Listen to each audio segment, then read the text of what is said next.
seafood. I love seafood. You what? You got a place called, how long you here for? I'm gonna go back to my mom. Oh, damn, you missed out. Step in for breakfast. You got a place called the Juicy Crab. Okay. And Okay. It's crazy. I brought that for you as well. Thank you. Yeah, man. Add to my collection. Yeah.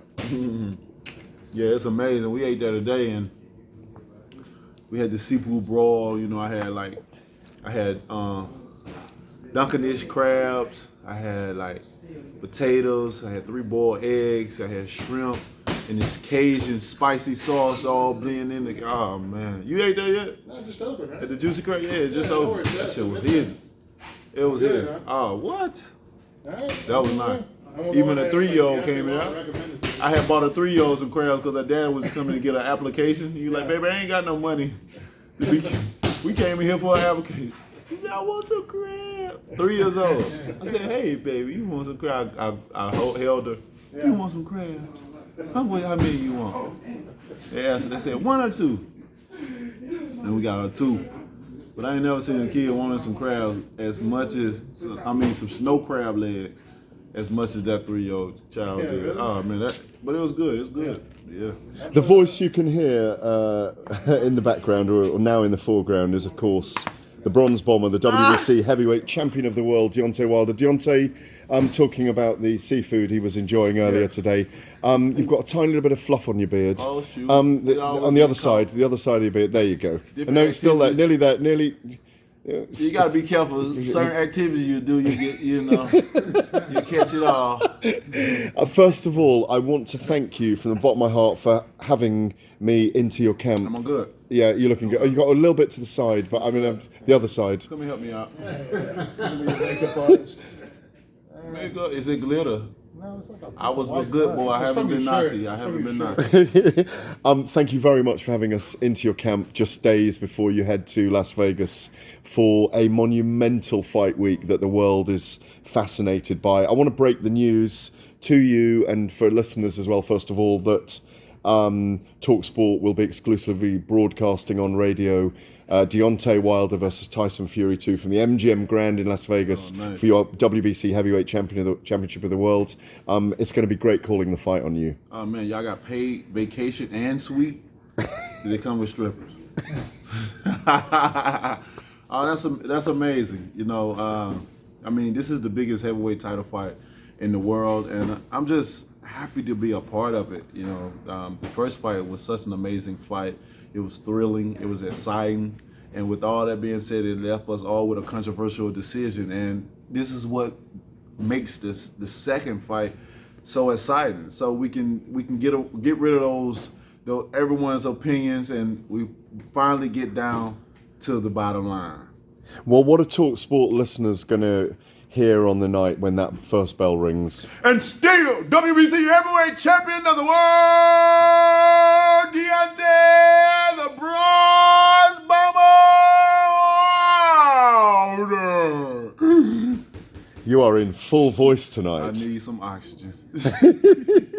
But you are clearly, I mean, you look, your skin, your look, you look in fantastic shape, Deontay. I mean, I not only I look good, but I feel great as well. You know, the preparation for this fight, everything I've been through, you know, just quick turnaround. It's been key as well. You know, I'm just happy. And then when you're happy and your life is structured around peace, I don't have no drama. I don't have no stress in my life. And it took a long time to get to this point, but I can happily say that I'm at peace. And I think it plays a big part, you know, in the fighter's life, that he's a fighter, is a happy fighter, he's a healthy fighter, and he have a lot of peace around him because we have so much going on in our heads, and we have to prepare for war. And when you have to prepare for war, I always said we're risking our lives for others' entertainment.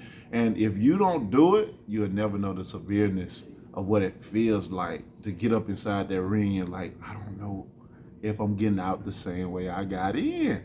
So you have to have a mentality of a warrior and a mindset of a king to go in there and do your thing each and every time, and I do that. And come February 22nd at the MGM Grand on Fox pay-per-view, on ESPN pay-per-view, on TalkSport, you know, you guys calling the fight, it's just amazing, man. So I'm thankful to be in these times of a heavyweight division. It was a point in time where it was dead, and here we are now, well alive. You just touched on something that you gain, how you look after yourself when you go into a battle with another man with your dancing feet and your fists.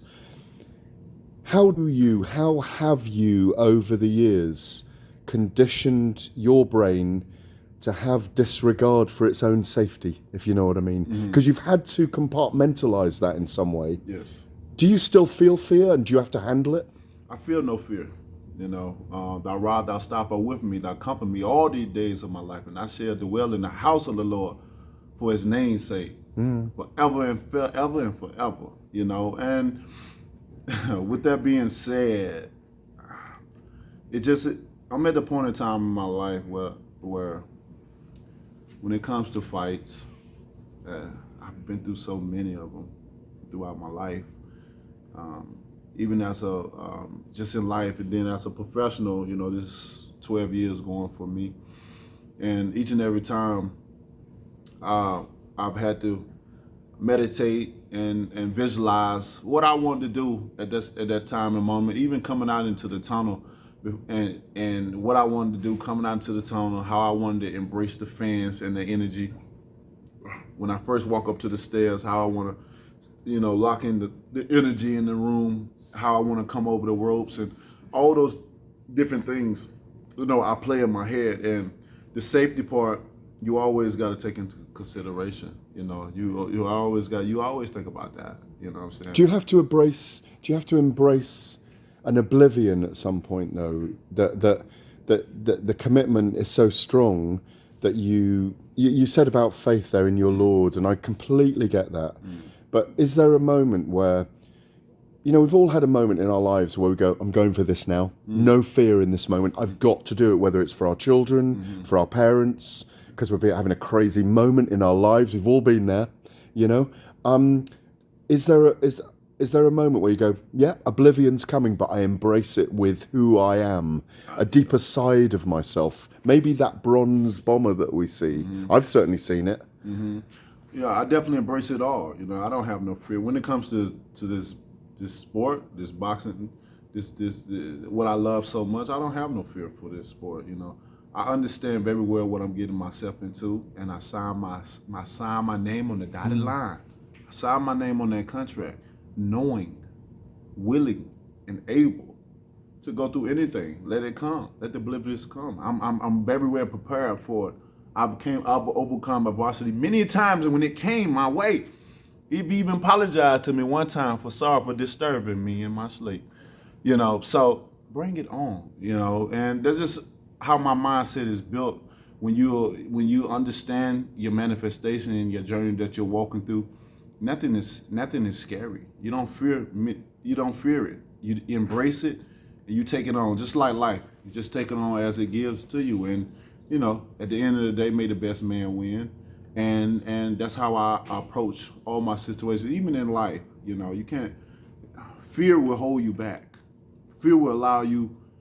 Fear would allow you not to accomplish your goals and your dreams. You know, and we always say a closed mouth don't get fed. So, yeah, I embrace it all. You have to have a warrior mentality, a warrior mindset to step in that ring. If you can't come one and with peace with yourself on the night of that fight, I advise you don't get in there. Specifically with your opponent, Tyson Fury, he said this time that he's going for a knockout. He's even mentioned the second round. Do you believe he really thinks that? Does it even matter to me? You know, I don't think about nothing that Tyson Fury says, you know, because on the night of the fight, we're gonna see it. I'm a man of action. Yeah, I say a lot of things, but I'm one of the truest ones that actually walk it like I talk it. You know, the things I say, it comes to pass. And so, you know, I'm a guy that no matter what my opponent says, we're gonna see. You know, actions speak louder than words. You know, we can always say what's gonna happen to it actually happens. You know, whether I believe what he says or not, you know, it's gonna be up to him. I tell people, you speak it, believe it, you receive it. And the power behind speaking things into existence is the belief. That's the only way you'll receive it. Because it's the law of attraction. If you believe something will happen and you really think it's gonna happen, you speaking it into the universe and you actually believe it, it's a possibility it will draw to you. But when you have one sense of doubt and not believe it, start speaking in other languages like I can't, or I won't, or I hope, or I wish, you eliminating all that belief. You know, for me, we're gonna see if Tyson Fury really believes what he says. Now, belief is a small word, but it's a magical thing when you unlock it. It's powerful. Your belief is powerful. So we will see come February 22nd. I don't know if he believes in what he says or not, but if he believes, then it could happen. But I also have a belief that I will be there. I will be in the best shape of my life, and I will be able to put my offense against his defense. And with this defense, I will have my offense to play a big part in this. So it's going to be a tug of war. It's going to be two guys in there with swords, invisible swords going back and forth, like almost like fencing a little bit, strategizing. You're going to have a chess game invisible in there with us. We're going to go back and forth. Maybe have a game of checkers in there, you know. So just visualizing so many different things that's competitive going on around us, and that's how we're going to be in the ring, including us physically punching each other in the face. That's a fantastic answer. You've raised 2 or 3 things there that I really got to ask you about before I ask you about whether you visualized a knockout. You've done 36 minutes together. It was phenomenally fascinating for all of us last time. You clearly both respect each other. We've seen that when you've been together now. I'm sure we'll have some fireworks next week. It's all part of the fun because you guys are getting very close to that moment where the bell rings. And again, we're all anticipating that. You talk about checkers, you talk about chess, you talk about strategy there. You seem to be suggesting that it probably will look a little bit different this time around after 36 minutes the first time. I promise you it'll be different. You know, everything, the whole scenery will be different. You know, I think it's going to be a cautious fight at first, just to get the rhythm of things or whatever. But I always said I'm starting where I left off at. You know, we know each other. This is the thing about it. We've been in there, like you said, and this is what makes the fight so intriguing, so interesting. You know, that we've been in there. You see what we capable of doing. 2 warriors in there with the mindset that you're gonna have to damn near kill us. You know what I'm saying? And that's a term that fighters use to say that it's going to be a tough fight between the two. You know, if people can't, you know, break the terms of what we use, you know, and this is what it's all about. I'm glad to be in a fight like this, in a moment in time like this, in the heavyweight division, and to have Fury, you know, to come and be the opponent that we could do it at this very moment in this very time. It was meant to happen. Just like it's happening. All things, God don't make mistakes. You know, it was meant to happen this way. And may the best man win. Ben Davison's not in his corner this time, but I sat down with him last week and he came up with a brilliant term, I think, to describe what we've seen from you, particularly in the last year. And he calls it offense disguise. Yeah? I thought it was a brilliant way of describing what you do so cleverly, what you did so cleverly against Ortiz. I spoke to Jay about it earlier, how the punches you were throwing were getting him to turn towards you to be able to use the right hand. Correct. Yeah. And are you aware that you do offense disguise, or is it something that's just developed, or have you and Jay been consistently working on it? I mean, that's a nice ways to, you know. It is, isn't it? Yeah. If you're gonna, it's just like dressing a human up with different clothes. You know, he's saying offensively disguised, and I just look at it as like, you know, calculating my opponent, building data, you know, building muscle memory, and then once I learn that of you, I kind of understand what you want to do and when you want to do it. Even your body would send language signs, what you want to do, you know, and you know, that's what I look at it as, being able to figure my opponent out, especially during between the rounds, you know, because sometimes we do some of the same things. We have a pattern, you know, and I try to decode all the patterns and different things that I see up in there. You know, what's working, I'm keeping. What's not working, I'm not keeping. If I put my feet on the outside of him, what happens? If it go like, you know, so many different things. And then when you have already have a fight that you fought, you can go back and replay it over and over and over again, and then come back around the second time. But I like the way that he dressed that up, you know, offensively disguised, you know, because I'm definitely way much smarter than a lot of people give me or what they think. My intellect in the ring is very, very high. And long as people continue to put the message out that I'm all about this and just one, you know, person that has power, that's it, then it benefits me because nobody know how to figure me out, which even when they think they do, I always come back with something different. Is the key to this second fight making those adjustments then? Key to the second fight is making the appropriate adjustments that I didn't make in the first fight. You know, in the first fight, I did a lot of things that I don't normally do. You know, Were you more wild than you normally are? I was more wilder. I had my bar guard up too high. I never come like this. I never do this. You know what I'm saying? I barely even close my eyes when I do that. And then when I look back, I was just wondering, like, why would I doing that? I understood why I was doing it, but it's like, why are you doing it? You know, being that it was so intense. I had my own date, and no one would know what it feels like to have your own date in America. It's just totally different when you have to compete against so many different sports, and you just have this one specific date for yourself. Everybody is focused on you. All eyes is on you, and it's a star-studded event. You get this opportunity to say, I finally got everybody together. They're going to witness greatness. I got to give them a knockout.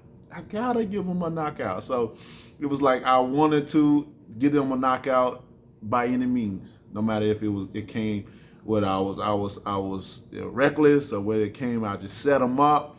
You know, I just wanted to end the fight with a knockout, and being to the fact I put him down twice, and you know the rising up and the controversy that was behind it was amazing. Now here we are now. You know, everything has built up to this point in time. You know, even the fights I had in between before getting here, all that led to here because it was devastating knockouts. And now, the moment we've all been waiting for, the world's been waiting for. It's so much buzz about this fight. And I'm just so happy that we can land it on Fox and ESPN, the two powerhouses, the biggest sports network here in America. And this has never been done before. The viewings and people getting the words being out and the acknowledgement about the fight, it's been crazy, you know. It's just been crazy. It's just, man, this is huge. And I'm looking forward to it. I'm so happy to be a part of it. For a long time, as you said, the heavyweight division was a slumbering division. We had Vladimir Klitschko, who was a great champion, but didn't bring the same kind of level of excitement that there now is. Generally in America, during that, people remembered Floyd Mayweather, they remembered Mike Tyson. Do you feel getting a victory in this fight, or a dramatic victory, will give you a position where you will be recognised, probably rightly, amongst those names by the generality of the American public? In other words, do you feel a bit underappreciated? I've been unappreciated. I mean, this is what comes with the territory of being here in America. I mean, here in America, we're diverse. We're not a one nation. You know, we're a nation divided into many other nations that comes here to live. You know, when you go other places, you know, they're one nation. They're of one people. You know, you're of one kind, one countrymen. We are many. So, of course, you're going to get appreciated because of that.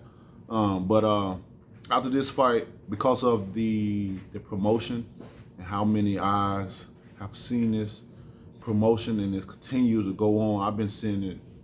I'm tired of seeing it. I'm sick of it seeing it myself. Nah, I'm just playing. I love seeing it. I love seeing it over and over again. Oh, everywhere you go, everywhere you walk, no matter what restaurant, bar, or barbershop you're in, you're seeing it playing. If you got ESPN, Fox and stuff, you're seeing it playing at gas stations, on planes, you know. It's everywhere. And after this fight, you know, once I knock him out, I definitely will get the recognition that I so deserved, you know, years ago. But, you know, it's always the saying that it may not come when you want it, but when it comes, it's always on time. Give us a prediction. You must have had that dream. You must have had that visualization about what round you believe you're going to knock Tyson Fury out in. Well, I couldn't, I'm going to tell you, just don't blink at all, period. But be careful in the third round. He said the second, but be careful about the third. But when I visualize and when I visualize the fight and I look at it, I can never see the round up. I can never see the round, but I can see me, since Mr. Fury liked WWE so much, I've seen myself hitting him and knocking him out of the ring. So we'll see what happens. I'm going to show you this video. I'm just going to show you this video. I know, I'm getting your messages, don't worry. Are you good now? Oh, okay. Can I show you this? Yeah. So, Fury the other day, I saw him in Vegas. Tell you what, Deontay Wilder, the scariest thing about Deontay Wilder is breath. When he's right up close to him, it comes out of that big giant mouth he's got. He's got a mouth like that, like a big T-Rex in front of you with all teeth in it. Yeah, that stinks. His breath stinks. So yeah, if you want guns next time, that's the only intimidating thing about Deontay Wilder. And now he's got all his braids in and his nose rings in and his earrings in. He ain't very intimidating at all, ever. He's not intimidating to me at all. He's a little skinny man who tries to copy what I do and tries to give it back a little bit, but he'll never be what I am. He can never be. It's like that Maverick Sabre song, I can never be. And that's what Deontay Wilder is, he can never be. He can never be me. Do you think he envies you in a way? Yeah, of course he does. I've give Deontay Wilder credibility. I've given Deontay Wilder his biggest paychecks. I've bring Deontay Wilder into big time boxing. And I've introduced him to it, and I'm going to take him back out of it in a minute as well. So, he has a lot to be thankful to me for. What's your reaction to that, Deontay? And what do you get when you see things like that? Obviously, you guys are building up to the fight. For me, it's all comedy. For me, it's laughter, because everything he described, he talking about himself. That's self. Everything he's described about me, he talk about himself. He talk about breath. That's him. He talk about being jealous. That's him. He talk about the biggest payday. You gotta remember, I brought you back. You didn't do that for me. You didn't have the platform. You didn't have nothing for me. I brought you back. Let's remember that. My life is blessed. I have many things in my life. I'm very set. I'm very well off. And I'm happy. And all my kids, I have 8 of them. 8 of them, and they're all blessed. They're all taken care of, and they're all set. So, and I can proudly say that. So when people say things, and when he say certain things, it doesn't bother me, because I know what I have. I know who I am. I know what I got going on. For me, I would never be jealous in no one. For me, I'm the type of person that I'm happy when people do good, even if they do better than I. So it's all hilarious. And he's describing himself, how he feels towards me. And don't worry about how I look, baby. Don't worry about the nose ring. Don't worry about the braids. And, don't worry about none of that stuff. What do he have that I want to copy him off of? As I said, I'm still the heavyweight champion of the world. This is my 11th consecutive title defense. How many times have he defended a title?